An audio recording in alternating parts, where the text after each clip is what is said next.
एक कहावत सुने हो, मैं कौन मैं खामखा। अरे भैया, तुम दूसरों की कमाई पर जब पल रहे हो ना, तो चुपचाप रहो। अपनी इज्जत की मट्टी पलीत मत करो, क्योंकि तुम दूसरों की कमाई पे पड़ने वाले क्या हो वो तुम जानते हो। क्योंकि तुम जबरदस्ती स्टूडेंट्स को कह रहे हो कि नहीं तुम्हें कुत्ता बोली।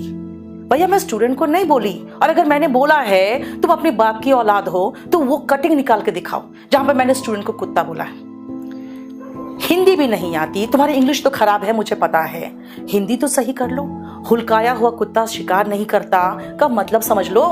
दोनों बड़े भाई और छोटे भाई, यहाँ तो रिश्तेदारी बनती है सिर्फ पैसा देखकर। हमारे यहाँ रिश्तेदारी पैसा देखकर नहीं बनती है। मैं चैलेंज कर रही हूँ, अपने बाप की औलाद हो तो वो दिखा दो जहां पर मैंने मेरे घर में किसी भी जो चॉपर है उसका सौदा हुआ था, जो तुमने कहा मेरे पास व्हाट्सएप चैट है। शर्म आनी चाहिए तुम्हें, नीच आदमी। तुम जैसे घटिया लोग जिन्होंने बिजनेस को बना दिया है एजुकेशन को।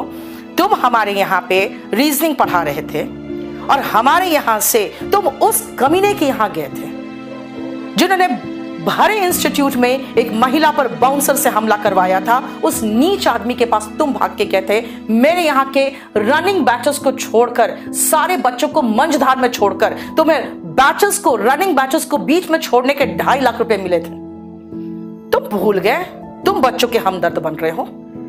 उन बच्चों को कैसे मैंने संभाला था, कहां कहां से लाके मैंने प्रॉपर तरीके से उनके बैचेस कंप्लीट कराए थे। तुम आज बन रहे हो बच्चों के बहुत बड़े रहनुमा।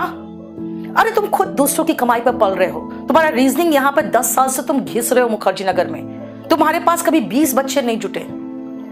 तुम दूसरों की कमाई पर पलने वाले इंसान, तुमको तो लीच बोलती हूं मैं, ठीक है। दूसरों का खून चूस के जीने वाले इंसान, तुम बात कर रहे हो कि मेरे पास व्हाट्सएप चैट है। दिखाओ तो जरा कौन सा व्हाट्सएप चैट है। कहा मैंने कुत्ता बोला किसी स्टूडेंट को, दिखाओ तो जरा। मैंने कहा ना, मैंने चैलेंज किया, तुम अपने बाप की औलाद है तो जरा चैलेंज कर रही हूं मैं, दिखाओ। और लिखो, आराम से मेरा नाम लिखो, मुझे कोई फर्क नहीं पड़ता, ठीक है। बात कर रहे हो कि नहीं, मैंने कहा है कि नहीं उनका सिलेक्शन नहीं हुआ है, रंजन सर का सिलेक्शन नहीं हुआ है। कहां बोला, दिखाओ। अगर अपनी बाप की औलाद तो दिखाओ, चैलेंज करती हूं, दिखाओ।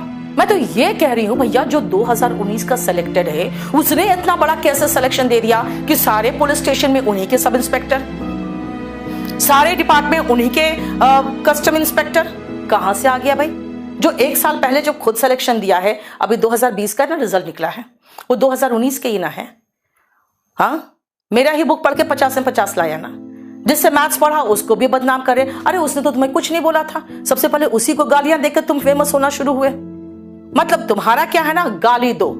अरे भाई, मैंने तो मजाक में कहा है कि हाँ, एक ने 1 लाख कहा, एक ने 1 थार कहा, एक ने 30 थार कहा, मैं हेलीकॉप्टर दूंगी। मजाक में बोला, उछल कूद मचाने लगे हो। अरे भाई, तुम मेरे नजर में कुछ नहीं, तुम शांत रहो। क्योंकि तुम्हारी इतनी ही हैसियत है कि तुमको 800 रुपया मिल रहे थे मेरे यहाँ पे पर घंटा, तुमको कोई 1200 रुपया बोला, तुम यहाँ रनिंग बैचेस छोड़ के भाग गए। 2.5 लाख रुपया लिया सिर्फ रनिंग बैचेस। अरे भाई, सब टीचर को सक्सेसफुल होने का, ज्यादा कमाने का सबको अधिकार है।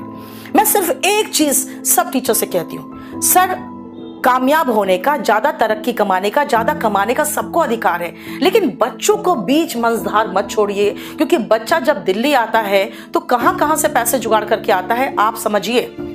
मैं सिर्फ एक रिक्वेस्ट करती हूँ सब टीचर्स को, अपना बैच किसी भी प्लेटफॉर्म में हो, अपना बैच खत्म करके जाइए। आपने वो तक नहीं किया और आज बच्चों के खैरखा बन रहे हैं, नौटंकी करते हैं क्लास में, आपके पूरे शूटिंग चलती रहती है। आप बेंच पे लेट रहे हैं, फिर बेंच से उठ रहे हैं और बच्चों को दिखा रहे हैं हम यहां सोते हैं। 10 साल से मार्केट में आप घंटा नहीं उखाड़ पाए हो, आज तक कुछ नहीं कर पाए हो जिंदगी में, ठीक है ना। किसी के कंधे पे चढ़ के तुम आज बड़े भाई बन रहे हो। अरे अपनी औकात देखो ना पहले। 10 साल में तुम्हें 10 बच्चा नहीं जुगाड़ होता है हर महीना, और आज किसी और के बल पर उछल कूद मचा रहे हो। भाई, तुम लोग का तो हैसियत ये पता चलता है। नहीं, आज भी पढ़ा रही है। अरे मैं मरते दम तक पढ़ाऊंगी, मैं मरते दम तक पढ़ाऊंगी। क्योंकि मैंने बहुत साल पहले, जिस समय तुम लोग पैदा भी नहीं हुए थे ना, उस समय मैंने कहा था, जब मैंने कलाम जो हमारे राष्ट्रपति थे, जब उनका मैंने डेथ देखा तो मैंने कहा मैं सिर्फ एक भगवान से प्रार्थना करती हूं, मेरी मौत भी ऐसे ही हो। वो पढ़ा रहे थे, उस समय उनके प्राण निकले। क्योंकि मुझे पढ़ाना पसंद है। मैं खुद लॉयर हूं, मैंने नहीं किया प्रैक्टिस हाई कोर्ट में, दिल्ली यूनिवर्सिटी से कैंपस लॉ सेंटर से लॉयर हूं, है ना। घास छिल के मैं नहीं पढ़ाई किया मैंने, मेरा एजुकेशन का जानते हो तो अच्छे से पता होगा। और दूसरी बात है कि जो एक नीच प्राणी था, जिसने मेरे अधिकार का हनन किया, जिसने मेरा शोषण किया, जिसने मेरा आत्मसम्मान था उस पर प्रहार किया, उस आदमी का साथ देने के लिए तुमने मेरे इंस्टीट्यूट के भरे बैच छोड़ के भागे थे। तुमको तो शर्म आनी चाहिए। अरे कम से कम इतना गैरत रखो कि जहां जिसका खाए हो ना, उसकी तो हैसियत, उसका तो कम से कम थोड़ा सा लिहाज रखते। जिस प्लेटफॉर्म का तुम खाए हो उस प्लेटफॉर्म का लिहाज रखते। तुमसे तो खैर मैं कह रही हूं ना कि जो तुम स्टूडेंट को बोल रहे ना तुम्हें बोला है, वो मैंने स्टूडेंट को नहीं बोला है, लेकिन तुमको भी नहीं बोलूंगी, क्योंकि कुत्ता बहुत वफादार होता है, तुम वो भी कहलाने लायक नहीं हो, समझे। और मैं अभी इसी प्लेटफॉर्म पे अभी चैलेंज करती हूं, अगर तुम अपने बाप की औलाद हो तो मुझे कटिंग निकाल के अभी तुरंत दिखाओगे जहां मैंने स्टूडेंट को कुत्ता कहा है और जहां मैंने कहा है रंजन सेलेक्टेड नहीं है। कहां मैंने ये दो चीजें बोली है, जरा वो निकालो, उसके बाद बात करना। बेशरम इंसान।